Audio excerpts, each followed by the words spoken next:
What's up, guys? It's Toad back with another NFL edition of Better Off Dead for the divisional round. We're down to 4 games left, 8 teams left, the Elite Eight of the NFL. No bad teams really remaining, unless maybe you could argue Tampa Bay is a bad team, although we'll talk about how bad I think Tampa Bay is, or how maybe not bad I think they might be, actually, at least as far as playing them in this round is. I'm, of course, wearing my Colts jersey, Jonathan Taylor, even though they are eliminated, and I'm a sad Colts fan here. But let's talk about all 4 of these games, man. Hopefully this won't be that long a video. I have actually fairly strong leans, I would say, on all 4 sides in these. Somewhat strong, but I haven't bet any of them yet. So that's the caveat here. I'm not giving out any of these as a play for the show yet. When it gets closer to game day, we'll see what happens, whether or not I wind up on any or all of these. I think all of those are still a possibility right now. And I think there's still games where you kind of want to wait for a little bit of information, especially the Buffalo Bills game with their defensive injuries. I think we want to see who's actually going to be playing for Buffalo. Might want some more information there. And then on the Lions Bucks game, you might want to wait to see if you can get the best number possible on the side that I like in that one. So you might know what I like in that one. Let's get into it, man. 2 games Saturday, 2 games Sunday this week. Saturday, these are all going to be pretty interesting games, man, even though Saturday, both of these games have pretty big numbers on them. Texans-Ravens is the 4:30 p.m. Eastern game. I would not pay attention to what these opening numbers say. I don't know if these were I don't even think these were look-aheads, because there's no way the Ravens were ever 1.5. These teams actually played in week 1, and I think the Ravens were somewhere around a 9-point favorite in that game, if I remember correctly. And they're about the same here, 9.5, although it looks like it's ticking up a little bit with juice. Ravens, 53% of the cash, 53% of the tickets, though, on the Houston Texans. What side do I like in this one? Well, I think the total actually might be maybe one of the better ways to play. I think this is probably the best total, actually, to play out of the 4 totals, even though this has gone down. So I do lean to the under for the total in this game, even though it looks like it's down from 45.5 to 43.5. But according to pregame, I don't know what that opener is there, 35. I don't think it was ever 35, but 43.5 is where it sits. It looks like the over is getting 79% of the tickets and 68% of the cash. I don't know if this is going to continue to go down, because once the public starts getting involved, they're only going to want to play the over here. So you might not see this number get that much lower, but I like to fade the public sentiment in a lot of cases, especially in this case. I do like the under in this game because of what we just saw. Everybody loves CJ Stroud, man. They love this Houston Texans offense. They just saw Houston put up 45 points, but you got to keep in mind the defense scored 14 of those points, even though, yes, CJ Stroud was doing well in the first half. He was shredding that vaunted Cleveland Browns defense, although the Browns, I don't know, man. I think their defense was starting to falter towards the end of the season. I made a mistake on my lean in that game. Cleveland's performance in the last 6 or so games defensively wasn't as good as it had been prior to that on the season. So I don't want to take anything away from what Houston has done offensively, but I think the score that they put up in that game is a little bit misleading, because 2 pick sixes in the game, and then Cleveland's defense maybe not quite as good as people think that they are. Maybe people had them ranked the top defense. Even I had them ranked as one of the top defenses. But Baltimore, I think, is going to be a different animal, man. This is a completely different defense. And yes, these 2 teams did face off in week 1, and people are going to say, but that was C.J. Stroud's first game, man, and now he has an entire season under his belt, and that is true. He's way more experienced than he was then, but this is still a really good defense, maybe the top defense in the NFL at this point for the Baltimore Ravens. Definitely a very good defense, and I think Houston's offense is going to struggle more than what we've seen in some of their other games. We have seen them struggle in some games down the stretch this year, though, offensively, so they don't put up massive point totals in every single game. So I do think that their offense might be held down a little bit in this game, but people are going to tend to want to play the over because they just put up 45 points against the Cleveland Browns. Everybody saw that. They loved seeing that out of the offense. They love C.J. Stroud, like I said, although Tank Dell has been out, but it seems like they haven't really missed that much without him. They do still have other good receivers on that team for sure. Their running game maybe a little bit suspect. I don't know. This Texans offense, I think, can be stopped with the right schemes. Like this Texans offense really is kind of like a run and shoot. Like it reminds me of the old Houston days with the Houston Oilers in a way, where I did like Warren Moon as a kid. Everybody liked that offense just because they were putting up like crazy, almost like video game like numbers to some extent there. And I think in a lot of ways, this Houston offense that they have here with the Texans is kind of comparable to that, which is kind of crazy. But it's an offense that under the right circumstances can really put up a ton of points, but also can be stopped if defense knows what they're doing. And I do think Baltimore knows what they're doing. Baltimore, yeah, they've had bye and they rested their players the previous week against Pittsburgh. So are they going to be like cold coming out of the gate? That is a concern with Baltimore, that they might be a little bit cold to start this game because of having a bye plus an extra week rest because they'd already locked up the 1 seed. So maybe a little bit of a concern, but I think once the game gets a little bit going, I think they'll be fine. Like they'll get into that rhythm again. And one of the other knocks on Baltimore is going to be Lamar Jackson's previous playoff experience. Man, I think he's 1-2 in his career in the playoffs, but he was dealing with injuries. Like the whole team was dealing with a lot of injuries during those seasons. Like they weren't like a complete team, which they are now. And he's got more experience than he did then too. So some of that was a little bit earlier on in his career. So I wouldn't put a lot of stock into Lamar Jackson's previous playoff experience, other than the fact that he has some playoff experience now in some of those games under his belt now. So he's not, coming into this like into his first playoff game. And back then, like I said, he was on some injured Ravens teams there. So I think this is going to be a lot better for him with like a complete team here that they have. So if you can't tell, I'm actually leaning to the Baltimore Ravens side in this one. I do like the side. I like laying the 9.5 here, at least before it gets up to that key number 10. I would, if you want to do it, I would lay Baltimore probably soon in this case. It looks like they have the cash discrepancy, as we saw. So I do like the market read on Baltimore as well. I like fading public sentiment and recency bias as well. And I think recency bias is going to be on the side of the Texans here because people haven't seen Baltimore play for a few weeks. And they saw Houston put up that huge huge score, at least against Cleveland, and a pretty good offensive performance as well.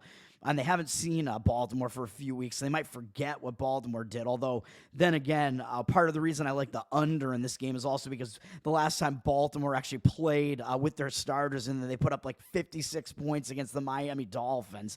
So I think that's going to have people leaning towards taking the over in this one, too. And the total looks a little bit low when you see Baltimore put up 56 the last time they played with a full team, and that Houston put up 45 last week. People are going to think it's going to soar over the total when each team scored enough individually to go over the total in their last 2 games as a full team. But I think we can throw that out a little bit. Plus, this is going to be a big playoff game. Once you get into these playoff games, man, teams that are not as familiar with each other start feeling each other out a little bit too. So it's a little bit more of a slow starting process there. But I really don't trust Houston's offense in this one, though. So even though the public is going to love them, the public did love Baltimore coming into the playoffs, at least. A lot of people are picking Baltimore as their champion, and I kind of faded that sentiment because I think the AFC is really stacked, and there are certainly a couple of teams, the Bills and the Chiefs, certainly could give Baltimore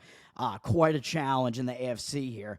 Even though those teams are going to be playing each other, and it's going to be tough. Whichever team wins that game, they're going to have come out of a pretty physical battle. So that might actually be an advantage a little bit to whoever wins, this game, which I think is probably going to be the Ravens. So I do like the Ravens to cover this number here, and a lot of it also has to do with one thing that I have not heard people talking about at all, really, has been Houston's performance in outdoor games, because this is a Houston team. They play in a roof stadium, man. They play in a dome, and if you look at their track record this year with C.J. Stroud, he's a rookie, of course, so I'm only looking at this year's stats for these purposes, at least. They've played 6 games outside this year, and they're 3-3 straight up in those. I believe they're 3-3 against the spread as well, 3-3 straight up and against the spread, I think, in those games. But they also have only averaged 19 points a game in those games. They've had some really low point totals. All of their worst performances on the season came in some of these outdoor games. They had that game where I played the Carolina Panthers against them coming out of the bye. Both teams are coming out of the bye, and that was that like matchup between the two rookie quarterbacks, and obviously Stroud is the much better quarterback, and everybody loved Houston in that one. I faded it, and Houston's offense really had a terrible game in that one, only putting up what was it? I think 13 points, and I think they lost 15-13 to Carolina. So people forget about, like, it looks like the public, they like Houston, man. They like what they've been seeing recently out of them. People forget some of these like clunkers that they had during the season. There was that one, but yeah, that one was earlier in the season. But then even further along in the season, they had a game against the Jets, who are a really good a really good defense, not a really good offense. Terrible offense from the Jets. Jets have one of the best defenses in football, probably better than what Cleveland had actually in the playoff game there. Jets, that's the best defense besides Baltimore. That's the best defense that Houston has faced this year, and Houston only put up 6 points in that game. And yeah, C.J. Stroud got hurt in that game, but he played almost the entire game. He got hurt late in that game and got knocked out of the game, and yeah, they did not put up a good performance in that game. Stroud really had difficulty against that Jets defense, and it was outside. And that was, I think, one of the few, maybe one of the only outdoor games where they actually had to deal with precipitation as well. Though I don't think there's going to be precipitation in this one, but they did not do well in that game at New York, which is kind of comparable to this one because it's an outdoor game against a good defense. And Stroud didn't do well in that one. And then, yeah, maybe you can overlook the kind of bad performance they had against what was it, against the Titans, I think, because Stroud was out in that game. That was the injured player theory game where I played the Texans in that one. They won at Tennessee, but that was also another low-scoring game, but Stroud wasn't in there for that one, so maybe we can ignore that.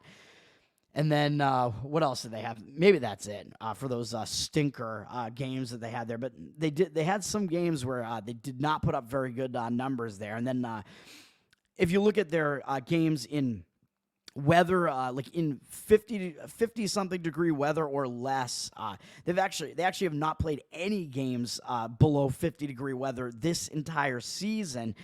But games that they played that were like in 50 degree weather or whatever, they only went 1-2 of those games and put up 18.3 points on average. But again, one of those games was the game where Stroud was out, so maybe you can throw that one out. So sure, but still, the game against the Jets, I think, is somewhat of an indicator. And then if you go back and you look at C.J. Stroud's college history, college performance, you're going to say, wait a minute, what? But he played at Ohio State, man. How can you say that he is, not going to, he's not used to the cold weather? I am going to say he's not used to it, or that he doesn't like it, because he's been out of that situation for an entire year now, an entire season. But when he was at Ohio State, man, it was like he couldn't quite get over the hump. He had a couple of bad cold weather games in there, most notably that game against Michigan in 2021, I think, and he was just making excuses, and he was actually like blaming the cold for it, and it was kind of weird. And he was like maybe saying that he was like a little bit under the weather or had a flu or something like that. It's like, I don't know, man, from a guy who's supposed to be a competitor like that, that doesn't look good. And if I haven't made it clear, this is going to be a cold weather game. Houston hasn't played any game this year that's been in less than 50 degree weather, and it's going to be in the 20s in this game. So I think it might be a little bit difficult for them. And Baltimore is certainly going to be a team that's a bit more used to playing in the outside environment, in the cold like this. So I think that's another advantage to the Ravens. I don't like how Stroud blamed the cold for that bad performance against Michigan back in 2021. And then he did lose again to Michigan the following year. So I don't know, man. There were some question marks there, and then he also made a comment, like, coming into the NFL, that he was, like, happy to be in Houston because they were in a dome stadium and that, like, every team should just play indoors and whatever. So I really don't think that he likes the outdoor environment, man. And like I said, a couple of those games this year, they put up really low point totals with Stroud in there against, like, the Jets and the Carolina Panthers even. It's just, I don't know. And against the Ravens, of course. That is one of their outdoor games, but it was in week 1, yeah. But even so, I do lean to the Ravens here for all those reasons. I don't know if I'm going to actually get there with the play, but I like the Ravens to cover the number here. -9 or 9.5, I guess, is where it's at now. As long as it's sub 10, I think I like that. And I do lean to the under, like I said, as well, because I think the public is just going to like the over. But I think the cold and, like, the public perception are just kind of off here, and that I expect it to be lower scoring than people think it's going to. Moving to the night game, the other game with the the 1 seed and the big spread here. Packers 49ers. 49ers down from 10 to 9.5. It looks like, but they have 63% of the cash and 61% of the tickets. So it looks like the cash discrepancy is on the San Francisco 49ers here. They are also in a situation where they're coming out of a bye. So people haven't seen them for a little while now. They came out of a bye and they rested their starters in the game prior to that. So they also, their starters haven't really played for 2 weeks. So again, I think there are positives and negatives to that. I think people really only look at the positives to a lot of extent, and they I think they like kind of overrate the positives to some degree and think, well, this team's going to be rested up. And yeah, that's true. Like, you can overcome some injuries, and if you weren't doing that well, like going into that final game, then it really helps. But San Francisco and the Ravens were both playing pretty well going into that final game, Week 18, where they rested their starters. So it could hurt their momentum a little bit, and maybe they'll come out with a little bit of a slow start. But I actually lean both favorites in these games, even so, because of the recency bias and what we saw out of both the Texans and the Packers. Even more so, we saw just really, really good performances out of them and really high point totals. And that's what the public loves, man. They're in love with C.J. Stroud now, and they're in love with Love for the Packers. They're in love with Jordan Love. And everybody's got the B Love. Like, all the teams have B Love on the back of their helmets. I was like, wait a minute. Like, are all teams still doing that, or is Green Bay the only team doing that now because of the pun there? Like, are we all going to be Jordan Love now? No, it still looks like all the teams have B Love on the back of their helmets, so whatever. Be Jordan Love, though. The public loves Love. They love Stroud, and I think they're kind of overvaluing these teams' offenses, man. For the reasons that I stated in the case of the Texans, and then also for the Packers. I think, like, this is not the Dallas Cowboys that they're running into now, man. The Dallas Cowboys, we know what they are, man. Like, I thought they might get over the hump this year and actually make it further in the playoffs. I liked how it's set up for them. Especially, I liked how the bracket set up for them, because I really thought they were going to – I liked the Packers to cover against them because Dallas doesn't do well in the playoffs, but I liked them to escape in that one. And then I liked how the bracket was going to set up for them if they got over the hump. I kind of liked – because they were going to be facing, like, maybe like Tampa or Detroit. I kind of liked that, but – it was not meant to be, and Green Bay put up a great performance, man. It was too good, really. The final score doesn't even tell you how much of a blowout that game was. It was a lot of garbage time scoring for Dallas after they were down like 30. Green Bay totally dominated them pretty much in every phase of the game. I think there was also a pick six or something in there for Green Bay, but that didn't even really matter. It was a dominant performance for Green Bay, and a lot of it, I think, was coaching, man. I said McCarthy, I think he gets maybe shit on a little bit too much, but he still is not very good. I said he was okay, like he's not great, but I don't know. I might have to continue downgrading him as a coach because his scheming in that game was just awful. He had no answers. He was trying to run the ball in like long yardage situations. It just made no sense. I didn't really have the urgency. He just doesn't have he doesn't have it baked into his team there. And I believe he won that Super Bowl as a coach with Green Bay, right? But I think that was more on the that had more to do with Aaron Rodgers than anything else, man. I think Aaron Rodgers takes over and becomes the leader of that team. I don't think McCarthy is a leader, and I don't think Dak Prescott is. I think that's what we've seen there. That was just Dallas is just bad, man. And San Francisco, they're going to be a different animal. I mean, yeah, they're coming out of the bye. They've had 2 weeks off, so maybe their offensive timing might take a little while to get going again, but I think Green Bay is going to run into it here, man. Green Bay looks way too good. So, obviously, like I said, I lean to the 49ers, laying the 9.5 here, and this one might be going up a little bit too, so I would get it before it goes to 10. Green Bay's defense is not good, man, even though they did fine against Dallas. Dallas is making a lot of mistakes. And like I said, their offensive game plan was just terrible, just running it on long yardage situations, just making a lot of mistakes. So I think some of that had more to do with Dallas just playing miserably than Green Bay's defense actually being good, because I don't think Green Bay's defense is very good. And their offense is still very young, very green. They're still the youngest. They're either the youngest or second youngest team in the league. I said that the Rams were, but I'm not sure, actually. It's one of those two teams is. They're both really young on average. Green Bay, they're dealing with some injuries too, man. It's kind of crazy that some of these guys have stepped up on their offense, because like Christian Watson was like kind of their number one receiver, and like he's been out. It's like Green Bay, like their quarterback and their wide receivers are just very, very inexperienced and young. Although they do have Aaron Jones, who's turning it on at running back. He's got the experience. Excuse me. And their coach has years of experience now as well because he was coaching there when they had Aaron Rodgers there. He was McCarthy's replacement, actually, I'm pretty sure, and he went in and beat McCarthy. So I hadn't even thought about that or mentioned that as a motivator, but I think that might have been a bit of a motivator too, because I don't think Green Bay had faced off against Dallas since the coaching. Had they? Since the coaching change? Maybe they did. Yeah, maybe they did. I forget.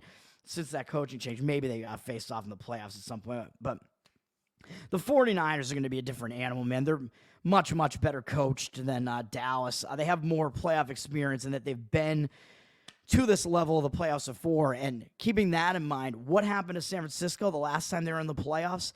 Last year in the playoffs was that game that they don't want to think about ever again, man. It was the NFC Championship. They were favored. They were at home. They were that close to being in the Super Bowl. I think they were the better team. They probably should have won that game, but what happened?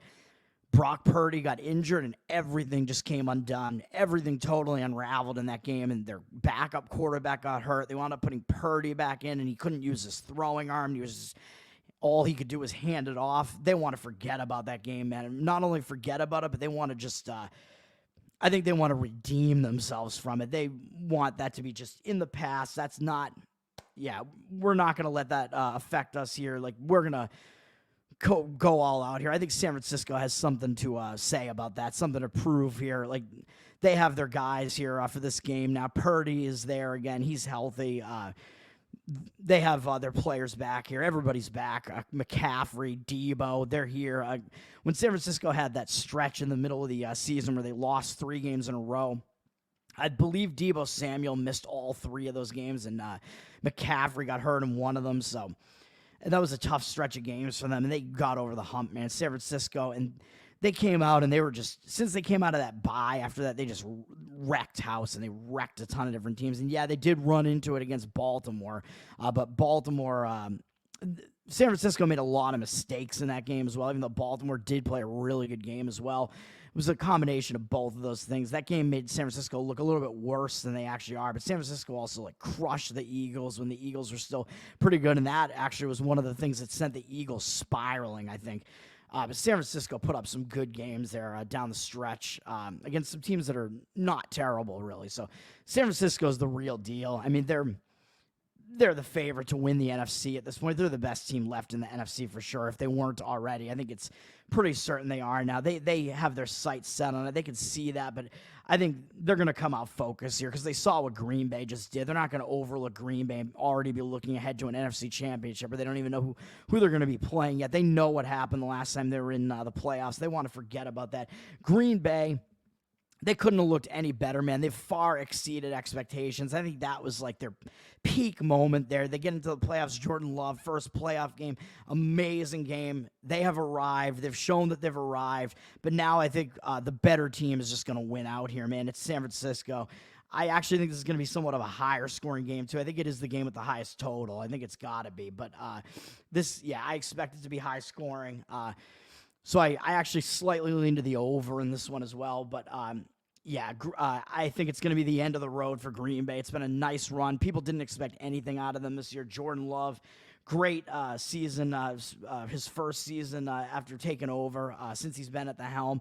Great season, but they're going to run into it here, man. San Francisco, much, much better coached and better equipped to take out Green Bay here. I don't think Green Bay's defense is going to be able to stop San Francisco. And then once it gets to the end here, San Francisco, they are a run-first team as well. Still, even though Purdy has done really well this year, they run a lot, man. Their best offensive player is still Christian McCaffrey. They run Debo Samuel all over the place, so they have a lot of different run schemes. And I think that helps when you're a team that, once you've built a lead, you're going to be running the ball to keep that lead. But because their rushing attack is so potent, they could actually be scoring more while they're also running out the clock. So that's dangerous. That's good for a team that that's good for a team to maintain a big lead and to cover a big number like this. San Francisco is one of the teams in the league that's equipped to cover a big number like this for that reason. And I think Baltimore, to some extent, has a little bit of that aspect to them as well. But we've seen San Francisco do it this year, too. had these games where they've been double-digit favorites, and they've kind of been like hovering around that number, and then they just completely put it away and wind up covering by more than like one or two scores. So I think that might be the case here. I think we might see San Francisco put this away, and I think they're going to probably win this game by 2 scores, which is what you're asking them to do here if you lay the 9.5. So I like San Francisco in this one. Green Bay, it might even be a little bit of a letdown spot, even though you might say letdowns don't exist in the playoffs. But if they do, it might happen for Green Bay, man. That was just such a crazy, crazy game. They couldn't have played any better in that game. On the road as a big underdog. People didn't expect that much from them against a very public Cowboys team, and they just completely dominated them. So they might be feeling like a little bit high on themselves as well coming into this. And San Francisco has a lot to prove after last year, I think. So they're playing with a chip on their shoulder. I like the 49ers in this one. Moving to the 2 Sunday games, Buccaneers, Lions. Lions look like they're up from 4.5 to 6.5. I don't think it was ever 4.5 though. Maybe it was, and it just shot up to 6.5 real quick. I'm not really sure about that, but I thought the line was going to come out around 6, and that's where it is. Lions 64% of the cash and 62% of the tickets. So it looks like the Lions have the cash discrepancy and the line moving up on them right now.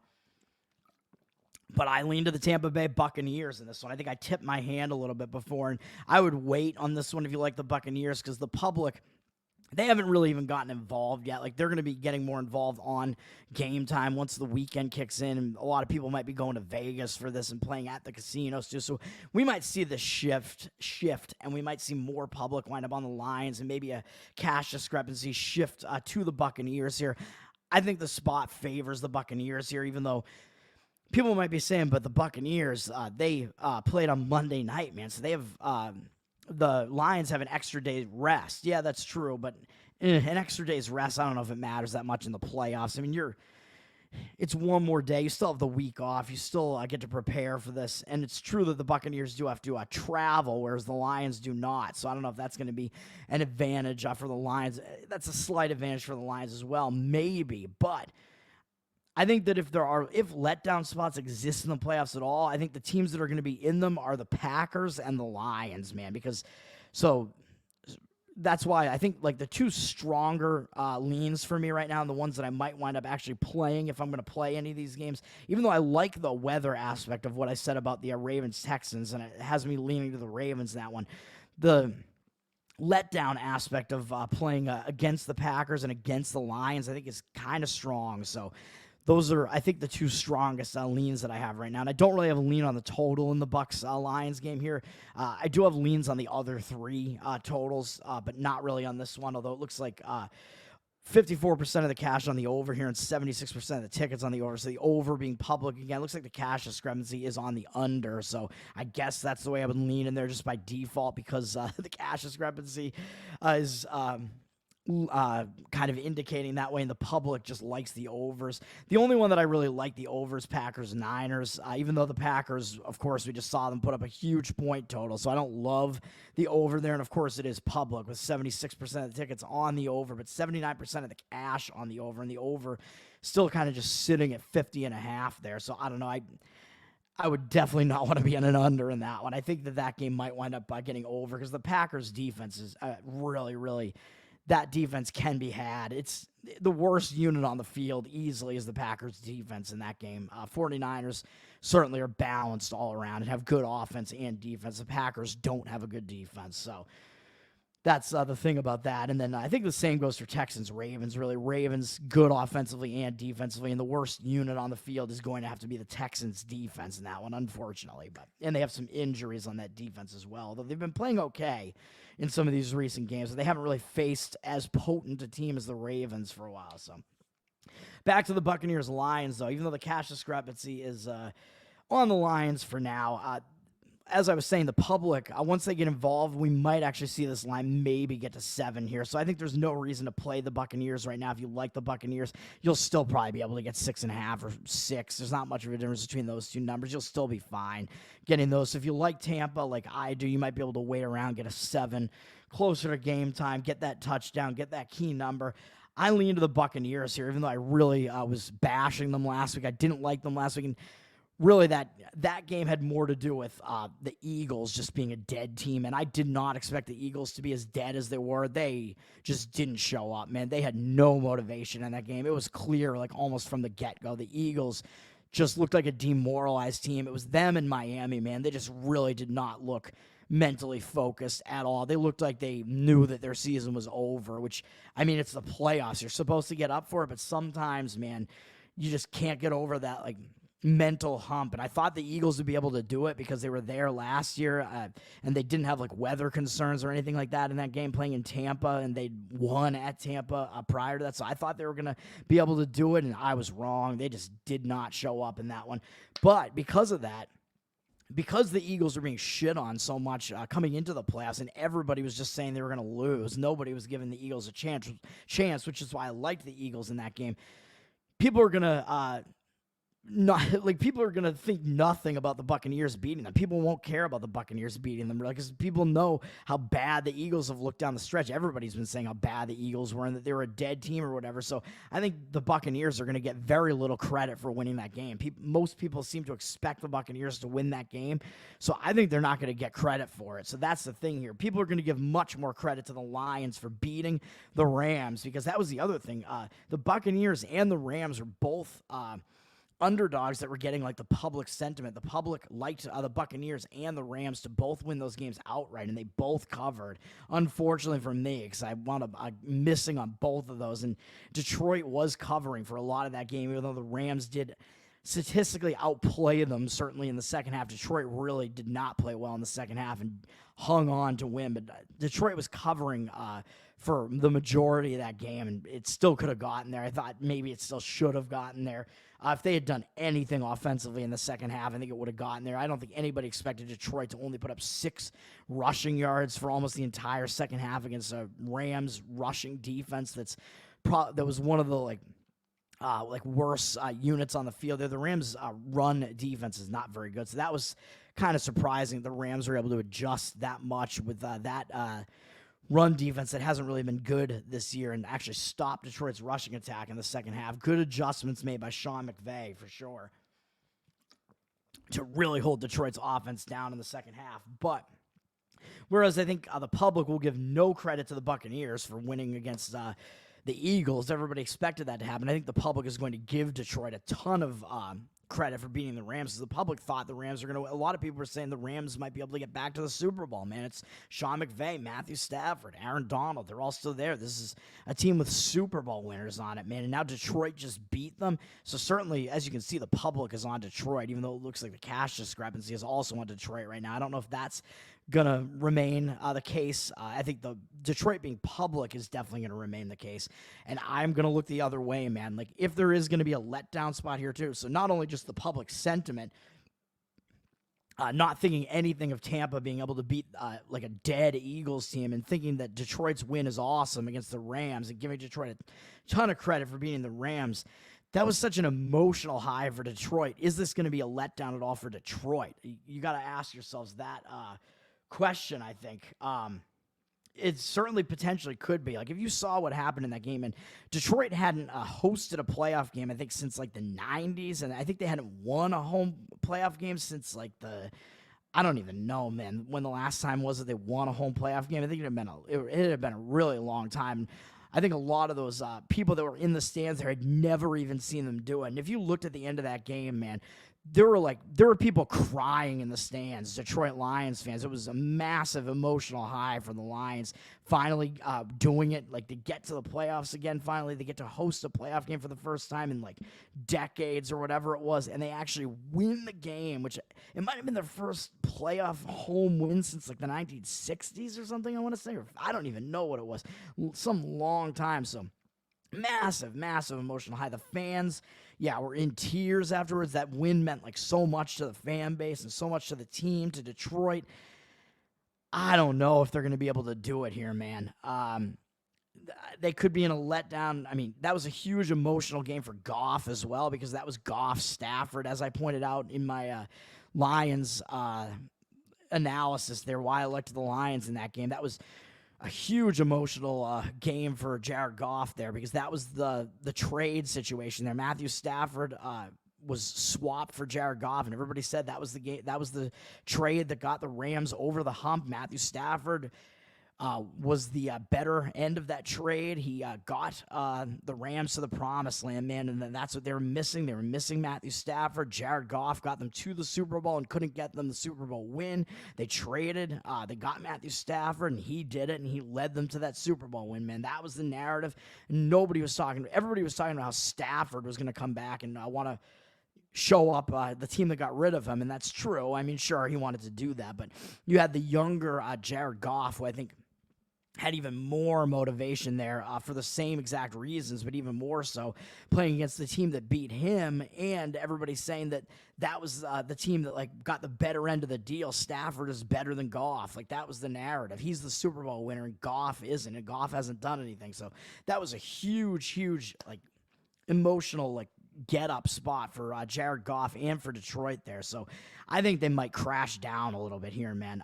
You're getting a lot of points with Tampa, and if anything, if Tampa can do anything, it's that their defense is actually pretty good. I know people talk about Baker Mayfield. They like some of those performances that he had this season. Mike Evans, sure.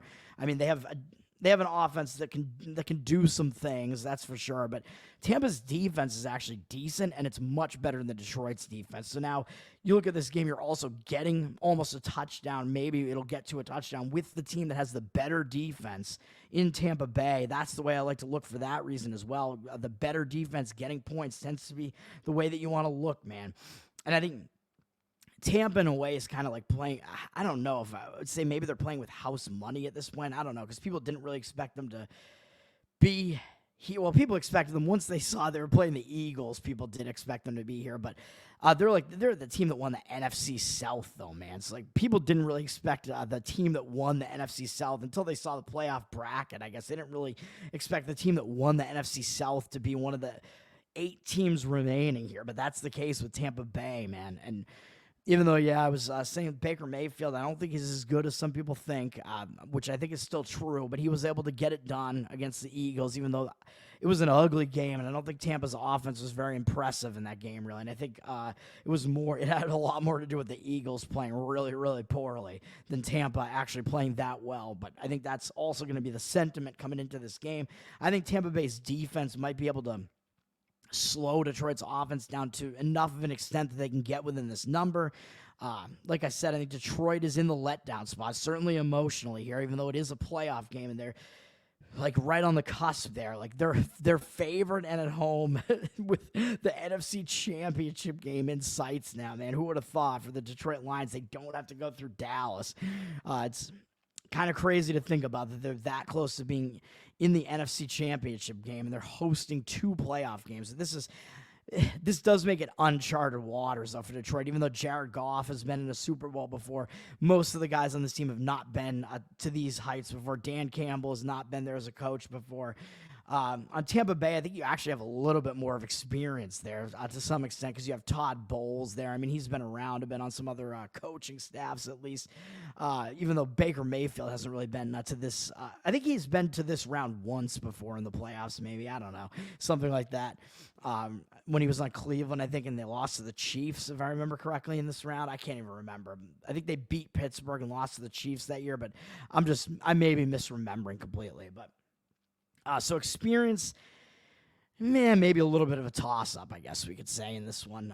Buccaneers maybe actually have a little bit more of it, and they're the team that is kind of known for having been here more than Detroit has, of course, in recent years, because, of course, they had Tom Brady a couple of years ago, and some of those players, I think, are still on the team from then, probably, I would assume.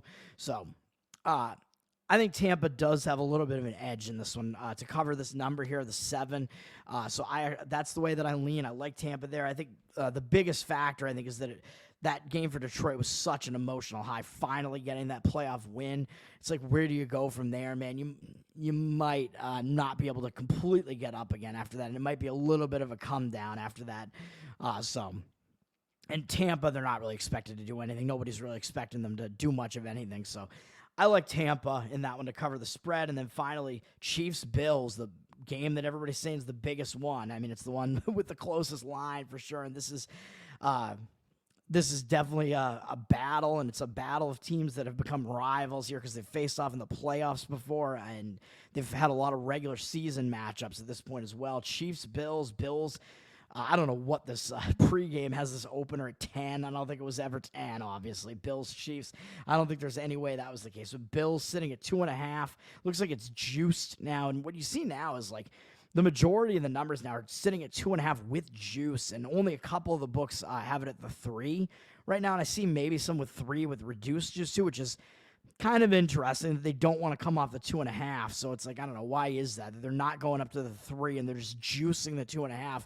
Like, do the books not want to like put that out there? Because like, do they think that once they put the 3 up there, do they think they're just going to get like crushed on like tons of people coming in betting the Chiefs? Maybe, I don't know, but the Bills have 57% of the tickets as it stands right now. Then where the number is now with 2.5. So basically, it's been pretty much at 2.5 the whole time since the line came out. It's 62% of the cash though, so the Bills do have the cash discrepancy, and it does look like the numbers just kind of slowly moving up a little bit on them. And I actually lean to the Bills in this one, man. I think there are some situational aspects on it that have me leaning to the Bills a little bit, but this one might be tough. Like this one at first, like I definitely wanted to fire on the Bills, and I do still lean that way, but now I think it's maybe one of the weaker of the sides, and I actually like the under in this one, maybe better than the side, but I'm not sure the under. The total's sitting at 45.5, but it's gone down from 47.5, though. So you might be missing the boat a little bit. But maybe once the public comes in on Sunday, maybe it'll go back up a little bit because it's the night game. And it's kind of the primetime Sunday game, and it's the game everybody wants to see, that everybody's going to be watching, and they love Mahomes and Josh Allen. Everybody loves those quarterbacks. So the public's only going to be coming in on the over here. Over 69% of the tickets, but 56% of the cash, on the over. So the under has more of the cash discrepancy there, but down to 45.5 is a little bit tough. You'd much rather have 47.5 here. But I think people, even though these teams played this season and had kind of a lower scoring game, that the Bills wound up winning, I believe, at Kansas City. And that game was actually closer than I think. Like the final score makes it look closer than it actually was. I think the Bills were up like by 2 scores for a lot of that game, including like coming right down the stretch there, and they wound up having to win it, I think, on a late field goal to actually get it done. But the Bills were ahead like that whole game pretty much. But it was a lower scoring game. But I think what people are going to remember is that crazy playoff game between these two teams at Arrowhead a couple years back. That game went way, way, way over the total. But that game, it's interesting because in that game, like the floodgates just opened like crazy in that game. And that game was actually going to go under. I believe there was one play there near the end of that game, near the end of regulation, where I think if Kansas City had gotten like one more first down or something like that, they would have been able to run out the clock. They would have won the game, run out the clock, and it would have gone under the total. But instead they had to punt it away, and then I think we saw at least 3 more touchdowns in regulation there in the final, like 2 minutes of the game or something, or under 2 minutes, and then it went into overtime and more scoring happened. So that was just absolutely insane. That was nuts. Like, thinking about that, I think I actually had the over in that game too, which maybe was a stupid play. Now that I look back on it, it was a higher total than this one was. I think it was probably somewhere around high 40s or 50. I don't even know. But that game was going to go under if Kansas City was able to run out the clock there. So I do like the under here, and I think this is just a battle. Like it's probably going to be a physical battle. These two teams, they know each other well. I think they're going to be feeling each other out. It's going to be like a true like playoff game. It's going to have like kind of AFC Championship vibes to it, I think, to some extent. So I do think that it's going to be lower scoring than people think, even though people love these two quarterbacks, and you think of these two quarterbacks as having really potent offenses, but that hasn't quite been the case, especially not with Kansas City this year. With Tyreek Hill is now gone for 2 years of the last year they were without him, and they still won a Super Bowl.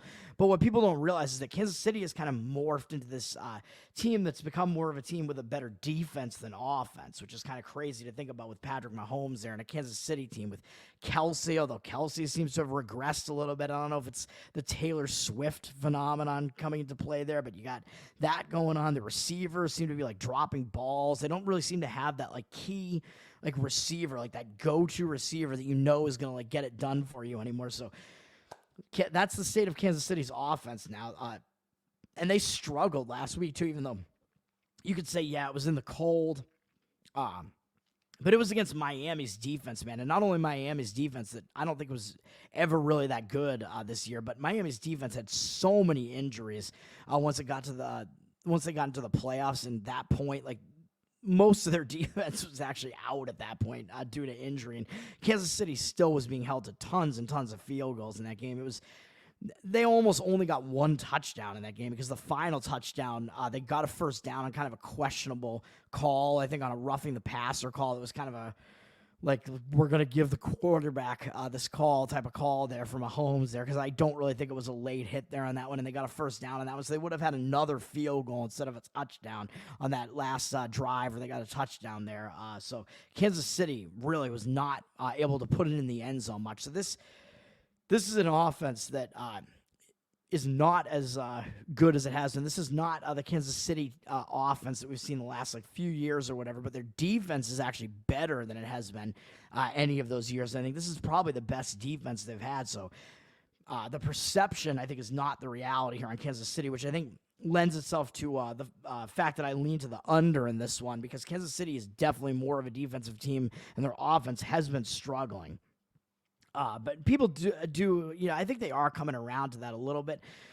But I don't know. And then we see that the public is only slightly on the Bills here. But this might be the type of game, man, where the average bettor is going to come in and they're going to want to take the underdog here, just because they tend to, when they see a matchup like this that they perceive as a very close matchup, I think they're gonna perceive that there's value on the underdog and taking the points, or especially taking the money line on Kansas City. I think they're gonna want to pay a little bit less to win a little bit more, and they're gonna say, well, and also Kansas City has had the upper hand in this matchup, right? That's the whole knock on the Bills, is that they can't beat Kansas City in the playoffs. I think Kansas City's beaten them at least once in the playoffs in that barn burner of a game there in this era with Josh Allen versus Mahomes. I don't know have they faced off in the playoffs besides that? I don't even know, but Kansas City is always advancing further than Buffalo. At least everybody saw Buffalo kind of collapse in this round last year and didn't have a good game at all in that home game, that snow game against the Bengals. People might remember that. People just know that Kansas City just gets the job done in the playoffs, man. They've won 2 Super Bowls, I think, with Mahomes in the last the last 4 years maybe, or whatever it was. It was Chiefs, then it was Tampa Bay, I guess, over the Chiefs, and then the Matthew Stafford one, and then the Chiefs again. So the Chiefs have been in 3 of the last 4 Super Bowls and won 2 of those, something like that. So when it comes down to it, yeah, I mean, Kansas City, yeah, that doesn't mean they have more of the playoff experience. They have more of the experience at this level for sure. They have Mahomes. They still have some of those guys that were there on the Super Bowl team last year for sure. Andy Reid, yep, that's all true. But Buffalo, man, I think this is the game for them, man. This is the game that they've wanted all along. And they've been able to beat Kansas City in the regular season, I think, a couple of times, including this year. But again, that's kind of the knock on Buffalo, is that they beat Kansas City in the regular season, but they can't get past them in the playoffs. And that's kind of what people think. That's what tends to be the narrative here. But now this game is at Buffalo, man, and kind of getting lost, even though I saw it being talked about a bit when this matchup came out, is that this is Mahomes' first road playoff game ever. And I thought that people might start overstating that and overvaluing that. And yeah, it is his first road game, but is that really that big a deal? I don't know. I mean, it is kind of unfamiliar territory for him. He has never played a true playoff road game. And the playoff atmosphere is a little bit different, man. You saw Buffalo's crowd there in that game against the Steelers. They were defying the law, basically, and throwing snowballs all over the place. They shouldn't have been throwing the snowballs at the Steelers players. That is where you should draw the line. Those people should be stopped from doing that for sure. But the fans throwing snow in the air and stuff, I mean, yeah, that's all part of it. That's all part of the fun. Sure. Yeah, let's do that. Absolutely. But it's going to be an atmosphere like that again in Buffalo. I don't think it's going to be a snow game this time, or I don't know if it's going to be quite as windy as that. I don't know. What does it say the weather's going to be? It is going to be cold for sure, 20, but it looks like, yeah, the weather looks like it's just going to be partly cloudy, I guess. Probably not horrible weather, just cold.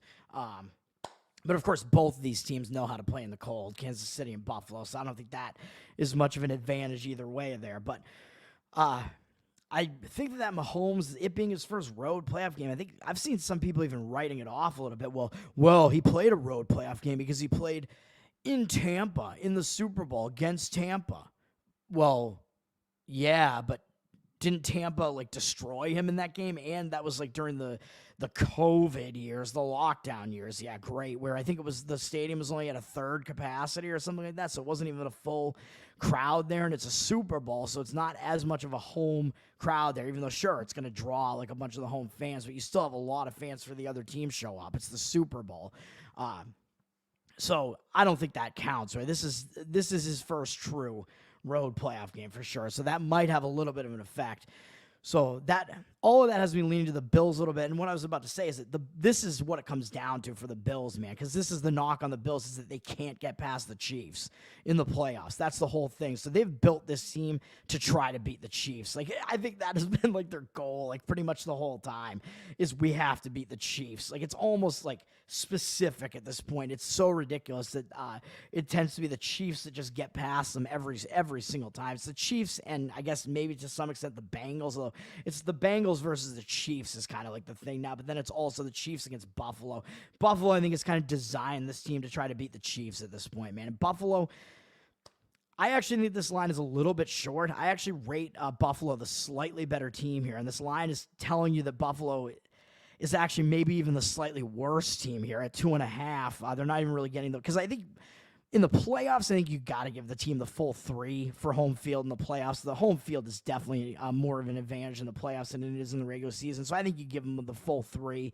I think Buffalo should be probably 3.5, 4 in this game. So I think the line is a little bit short, even though it's tight. So I do think that is the case. I do like Buffalo here, and I think Buffalo, like I said, they've designed their team to beat the Chiefs, man. Like, this is their goal. Like, the Chiefs have already done it. They've done it multiple times. Like, they don't have that much left to prove. Buffalo is playing with the chip on their shoulder here. They're the team playing with the chip on their shoulder because everybody's saying they haven't been able to do it. They haven't been able to get past the Chiefs, even though they've beaten them a couple times in the regular season. That doesn't matter. What matters is getting past them in the playoffs. So I think they have that huge chip on their shoulder because of that. And Buffalo, their defense is almost as good as Kansas City's defense, man. The only thing here, and what I was talking about as far as like waiting, like I said, you might want to wait on, this is why I'm not on some of these games yet to some extent, although I don't know if I was going to play Buffalo anyway, but Tampa, I think you can wait to try to get a better number, but for Buffalo, I think you want to wait for injury reports, man. That's the thing, because Buffalo, their defense is sneaky, like sneakily, it's pretty good. Like it's been like a top 10 rated defense in the NFL, even though Kansas City's slightly above them. Kansas City does have a really good defense this year, maybe like a top 5, whereas Buffalo's like somewhere between 5 and 10. Buffalo, they had a couple more of the defenders get injured, man. They've had some of their guys out already, and then a couple more guys went down. So they were really just kind of shuffling their defense around quite a bit. I do think a couple of those guys, it's already known that they're going to be coming back. I think a couple of those guys have already practiced, but you want to look at the injury reports, man, for Buffalo's defense. You want them to be mostly intact at least. But this is a defense that has played pretty well this year. It's just that they're a bit injured right now, and that might have some effect here. But can Kansas City take advantage of that, though? That's the thing, because the weakest, it's crazy to say that the weakest unit on the field in this game, I think, is going to be the Kansas City offense. That's crazy to say, but Buffalo, I think, has the better offense. They have more playmakers. I think the quarterback matchup here, I think, is almost even. Both teams have really good quarterbacks, and then Buffalo, they have more playmakers, man, on offense around Josh Allen. Even though both quarterbacks have really good arms, they can both do it with their feet. I think that's kind of a wash a little bit almost. Buffalo's got the better receivers. They got Stephon Diggs there. They got a couple of pretty good receivers there, Davis, and then I forget who else they have, but they've had a couple of receivers stepping up. And they actually have 2 tight ends who are actually pretty good offensive weapons there. And I think they have Knox and Kincaid both on that team that have been a pretty good like dual threat like tight end tandem there. So Buffalo, they certainly have a potent offense. And I think their rushing attack is better than Kansas City's too, even though Pacheco, I mean, yeah, he's been fine. Edwards-Helaire gets in there sometimes. But Buffalo, Cook has been turning it on, man. He's been cooking. He looks pretty decent. Buffalo, their rushing attack has been not too bad. So So I do think that that helps Buffalo, and that their weakness is going to be a little bit on their defense because their defense is banged up. But I don't know if Kansas City's offense is equipped to fully take advantage of Buffalo having some guys out on the defense. So that's the thing. It's kind of weakness against weakness a little bit. Where Kansas City's offense is going up against Buffalo's defense, but I think Buffalo's defense is still more of a strength than Kansas City's offense is. And then I think Buffalo's offense is better than Kansas City's offense, but then you have strength against strength there. So it's interesting because it's weakness against weakness and strength against strength. And you have Buffalo's offense against Kansas City's defense. But is Buffalo's offense better than Kansas City's defense is? Maybe. I don't know. I might say slightly yes. And then is Kansas City's offense worse than Buffalo's defense, taking into account the fact that Buffalo has some of these injuries? Tough to say, but I think maybe. So I give the edge to Buffalo, and I give like the motivational edge to Buffalo there. Like I said, with the them playing with that chip on their shoulder, I think that is the case. I like it. So I do like Buffalo in that one. I'm not on any of these games as it stands right now. And if you're gonna play Buffalo in this one, what I would do here is probably play them on the money line because I wouldn't want to lay 2.5 with the extra juice. Probably don't want to lay as much as 3 when you could have laid the 2.5. The money line, I think, is where you're going to get the value on Buffalo here because you're playing them just to win the game. And I think you might be able to find like a minus. It says minus 150 on ESPN Bet right now, but I think you might be able to find like minus 140s, like somewhere in that range. And I think that is what you would want to do. I think there is value there because a team that's minus 3. If it goes up into the 3 range, sometimes, yeah, they should be probably around like minus 150, 155, like maybe somewhere in that range on the money line. But I think what's going to happen is, like what I said, the recreational bettors are going to come in and think this is like a pretty even matchup here. And a lot of them are just going to default to wanting to take the underdog because it's, I can bet 100 to win 130 instead of having to lay 150 to win 100. It's much more appealing to bet 100 to win 130 than to have to bet 150 just to win 100. So that's what a lot of the recreational bettors do. That's what they do in the big games like this when they come in. You see a lot more of that aspect of it. So it actually influences the money line more than in any other game. Like most games don't get impacted by the public doing that at all, but when it comes to the NFL playoffs and especially in the Super Bowl, that's when you actually see it maybe have some impact where the public coming in such big numbers that it does actually impact a little bit. So I think they might be coming in on Sunday on the Kansas City money line, and you might be able to get like a cheaper money line on Buffalo, and it's possible you might be able to actually get the 2.5 minus 110 as well. If the public is going to start coming in and taking Kansas City plus the points too, you might be able to see you might be able to snag a 2.5 minus 110 somewhere in Buffalo too. So those are my leans there. So that's going to do it for this video, man. So once again, the way that I lean in these games are to the Ravens minus 9.5 on the side, to the Texans Ravens under, even though it's at 43.5 right now, to the San Francisco 49ers minus 9.5, and actually to the over 50.5 in that one very slightly. But that one I don't think is, that's probably the weakest total out of all of them, actually. Aside from maybe the Buccaneers-Lions one. I lean to the Buccaneers plus the 6.5 and might get to 7 if you can get the 7. I slightly lean to the under in that one, under the 49 or whatever it is, but that one's weak as well. And then Chiefs-Bills, I lean to the Bills side, minus 2.5 maybe, or if you can get the money line, I think that might be the way I would play it. Plus, then you don't even need them to win by any margin at all. You just need them to come away with the win. They're certainly going to be the team that's motivated to do so there. So I do lean to the Bills as a side there, either minus 2.5 if you can actually get it at minus 110, or on the money line. And I lean to the under in that one, but it's down to 45.5. So from 47. So you might be losing a little bit of value, but maybe it'll go back up again a little bit. That's it, man, for Better Off Dead NFL Divisional matchup. That's an hour-long video just talking about 4 games. That's crazy, man. But they're all spotlight games at this point. Hopefully there'll be some good games. I'll come in with my daily videos and see what I'm actually potentially betting on in these, because I'll probably be betting on at least 1 or 2 of these like sides, I would think. So we'll see what happens.